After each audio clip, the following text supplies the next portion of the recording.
Mercredi, des idées en goguette. Marché ouvert, des idées en vrac.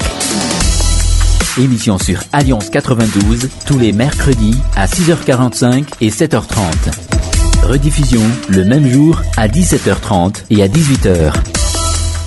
Point de non-retour nous annonce-t-on dans les idées en goguette. Le coup d'envoi de la campagne propagande étant, commence alors le marathon d'1 mois pour les candidats, et ce pour convaincre les électeurs à voter pour eux pour la direction du pays, et ce pour le prochain quinquennat. Les panneaux d'affichage sont un peu partout depuis lundi. Il faut dire que côté administration centrale, le dernier Conseil des ministres a approuvé la prise en charge des panneaux d'affichage pour cette campagne de propagande après donc l'adoption précédemment du budget pour la sécurisation avant, pendant et après élection, ou encore du rallonge budgétaire pour la CENI. Des dispositions prises qui ont solutionné les derniers petits problèmes techno-financiers qui auraient pu perturber alors la tenue matérielle de l'élection. Pour ainsi dire, on s'achemine donc vers le scrutin présidentiel.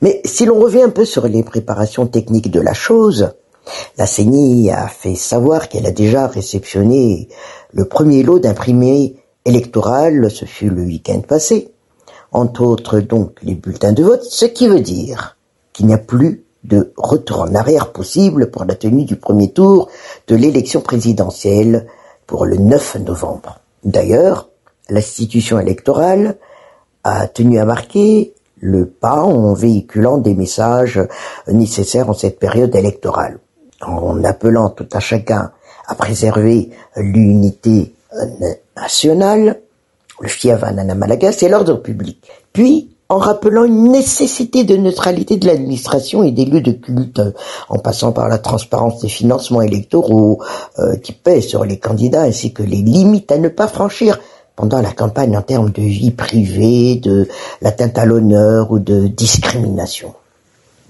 Comme nous le dit ici Joe Patricius, nous voilà donc plongés en plein dans la campagne de propagande et visiblement une grande partie de l'opinion publique s'en accommode complètement.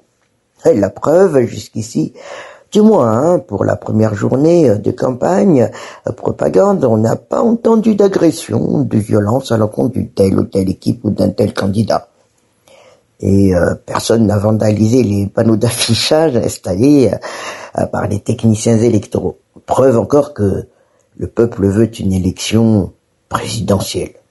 On est bien conscient que seule l'élection présidentielle permettrait de départager toutes les forces politiques. À Joe Patricius, justement, de défendre que les démonstrations de force et autres manifestations par-ci et par-là ne valent rien, du moins elles ne permettent pas de mesurer pleinement le poids d'un tel ou tel candidat. Il n'y a que le scrutin qui compte. Voilà donc le collectif des 11 candidats informés de l'aspiration profonde du peuple de la nation. Point de non-retour, nous sommes en pleine campagne de propagande et empêcher ou même repousser l'échéance électorale du 9 novembre serait ainsi aller à l'encontre de la volonté du peuple. Ce peuple qui, il ne faut plus le lui dire, croule sous le poids des difficultés quotidiennes à cause des différentes crises traversées récemment, notamment la crise de la pandémie de Covid-19, de la guerre en Ukraine, mais aussi des crises climatiques, dont notre pays est l'un des plus exposés. Et puis, plus de 3 cyclones ravageurs en un été, c'est trop quand même, sans parler de la sécheresse qui frappe régulièrement le sud-ouest de l'île. Une crise politique serait la goutte d'eau qui ferait déborder le vase. Le peuple n'en veut certainement pas.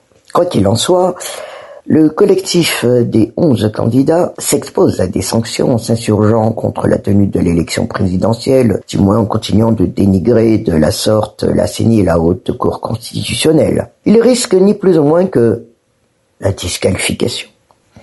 Mais pour l'heure, il n'y a qu'un seul candidat, le candidat numéro 3, qui prend au sérieux le jeu de la démocratie en entamant, comme il se doit, sa campagne de propagande.